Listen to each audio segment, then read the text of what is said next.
అందరికీ నమస్కారం. మనం ఇవాల్టి వార్తల్లోని అంశాలను క్లుప్తంగా తెలుసుకుందాం. ముందుగా చిన్న కరెక్షన్ అండి. కొత్తగా లోక్సభ ఏర్పడినప్పుడు పార్లమెంటు సమావేశాలకి ముందుగా ఉభయ సభల్ని ఉద్దేశించి రాష్ట్రపతి ప్రసంగించే ఆర్టికల్ వచ్చేసి 87 అనమాట. అయితే ఆర్టికల్ 86 ఏంటి అంటే రాజ్యసభలో కానీ, లోక్సభలో కానీ లేదా ఇరు సభలకు కానీ సందేశాలను పంపవచ్చు. విడివిడిగా కానీ లేదంటే సంయుక్తంగా కానీ రాష్ట్రపతి సందేశాలను పంపవచ్చు. అది ఆర్టికల్ 86. తర్వాత ఇటీవల అంతర్జాతీయ అంతరిక్ష కేంద్రంలో కొద్దిసేపు ఎమర్జెన్సీ నెలకొనింది. దీని పరిణామంతో వ్యోమగాములైన సునీతా విలియమ్స్, బోచ్ విల్మోర్లు బోయింగ్ స్టార్ లైనర్లోని వ్యోమనౌకలో తలదాచుకోవాల్సి వచ్చిందనమాట.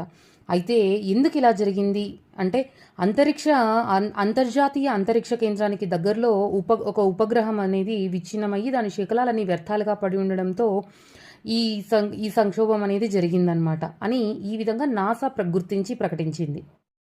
ఈ పరిణామంలో మనం తెలుసుకోవాల్సింది ఏంటంటే నేషనల్ స్పేస్ డే వచ్చేసి ఆగస్ట్ 23 అనమాట.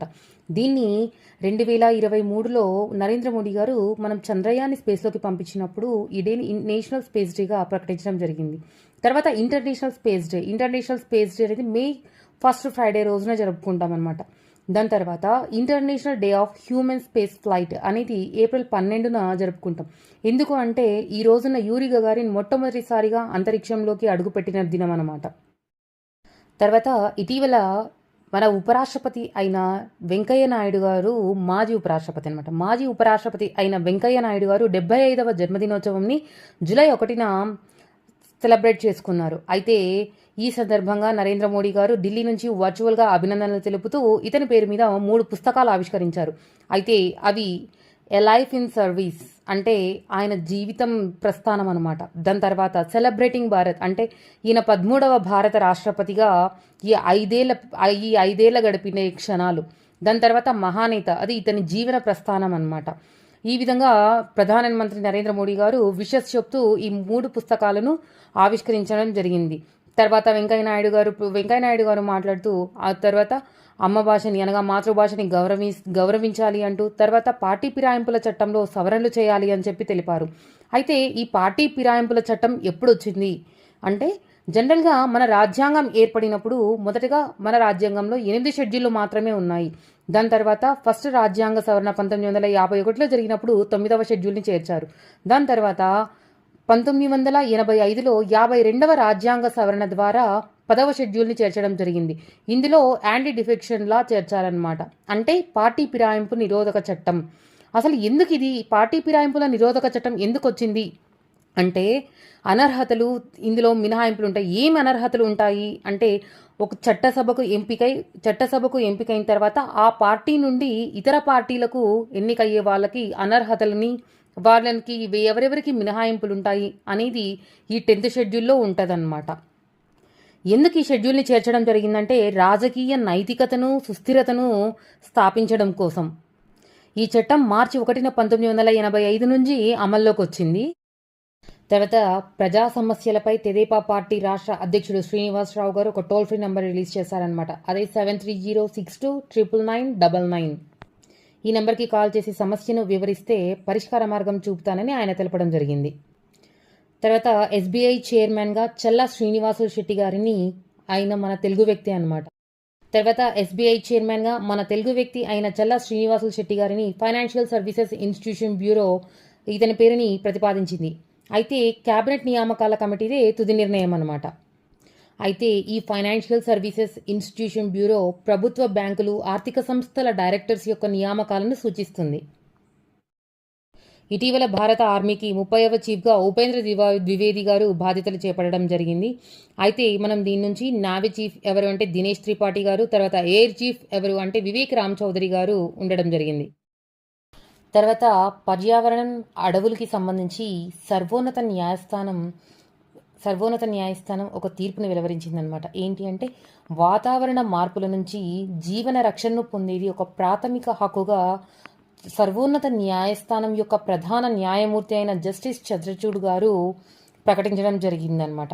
అయితే ఆర్టికల్ 14 వచ్చేసి సమానత్వపు హక్కు అనమాట. ఇది ఏం చెప్తుంది అంటే భారతదేశంలోని అందరూ సమానమే అని తెలుపుతుంది. తర్వాత ఆర్టికల్ 21 ఇది జీవించే హక్కును తెలుపుతుందన్నమాట.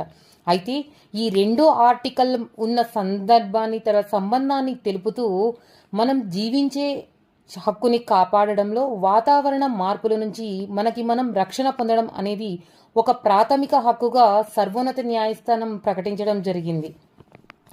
ఈ సర్వోన్నత న్యాయస్థాన తీర్పు ప్రకారం ఎక్కువ అంటే రెండవ అత్యధిక తీరరేఖ పొడవు ఉన్న మన ఆంధ్రప్రదేశ్కు వాతావరణ మార్పుల నుంచి వచ్చే ఇబ్బందులు కాస్త ఎక్కువగానే ఉంటాయి. కాబట్టి మనమందరం కూడా భాగస్వామ్యం వహించి వాతావరణ మార్పుల నుండి రక్షణ పొందుతూ జీవించే హక్కుని ప్రాథమిక హక్కుగా భావించి కాపాడు భాగస్వాములుగా ఉండాలని చెప్పి తెలపడం జరిగిందనమాట. తర్వాత కల్తీ మరియు ప్రమాదకర ఆహార పదార్థాల నుండి ప్రజలను రక్షించడం కోసం ఇండియాలో చాలా చట్టాలే ఉన్నాయన్నమాట.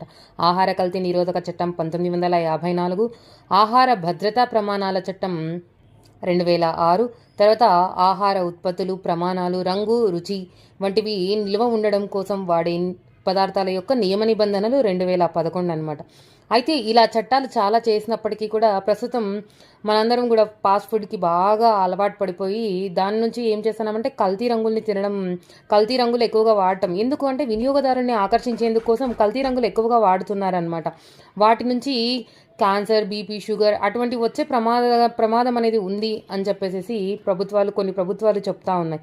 దానికోసమే ఇటీవల కర్ణాటక ప్రభుత్వం వచ్చేసి గోబీ కానీ లేదా నాన్ వెజ్లో కానీ యూస్ చేసే కృత్రిమ రంగుల్ని వాడకం నిరోధించిందనమాట. అటువంటి వాడకూడదు అని చెప్పేసి రూల్స్ చేసింది.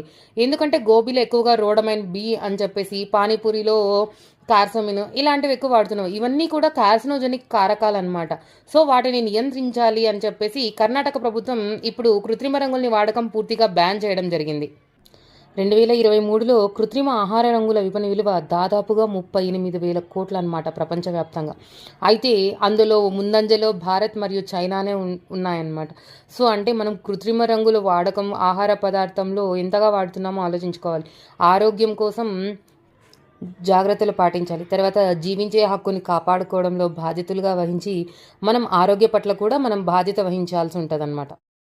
తర్వాత ప్రస్తుత ఆర్థిక ధోరణులకు కీలక ఆర్థిక సూచీలను అనుసంధానం చేసే లక్ష్యంతో గణాంకాలు మరియు పథకాల అమలు మంత్రిత్వ శాఖ విశ్వనాథ్ గోల్డర్ యొక్క నేతృత్వంలో 26 మంది సభ్యుల చేత ఒక కమిటీ ఏర్పాటు చేయడం జరిగింది. అయితే ఈ కమిటీ జీడిపితో సహా పలు లెక్కలు గణాంకాల లెక్కింపుతో ఆధారిత సంవత్సరాన్ని 2011-12 నుండి 2020-21కి మార్చడం కొరకు ఈ కమిటీ సమీక్షించి సూచనలు జారీ చేస్తుందన్నమాట. అయితే ఏమేం చేస్తుంది ఈ కమిటీ అయితే డబ్ల్యూపీఐ కానీ సిపిఐ కానీ పీపీఐ కూడా మనం లెక్కించాలి అంటే డబ్ల్యూపీఐ అంటే ఏంది, హోల్సేల్ ప్రైస్ ఇండెక్స్ కానీ లేదంటే కన్జ్యూమర్ ప్రైస్ ఇండెక్స్ కానీ దాని తర్వాత ప్రొడ్యూసర్ ప్రైస్ ఇండెక్స్ కానీ వీటన్నిటినీ కూడా లెక్కించేటప్పుడు మనం ఆధారిత సంవత్సరాన్ని ఇప్పటి వరకు 2011-12గా తీసుకున్నాం. అయితే ఈ కమిటీ సూచనల మేరకు 2020-21ని తీసుకోవడం జరుగుతుందన్నమాట. మనం ఈ కమిటీ పేరు గుర్తుపెట్టుకోవాలండి, విశ్వనాథ్ గోల్డర్ కమిటీ. విశ్వనాథ్ గోల్డర్ నేతృత్వంలో ఈ సమీక్ష అనేది జరుగుతుంది అనమాట. థ్యాంక్ యూ అండి. రేపటి వార్తలతో మళ్ళీ కలుద్దాం.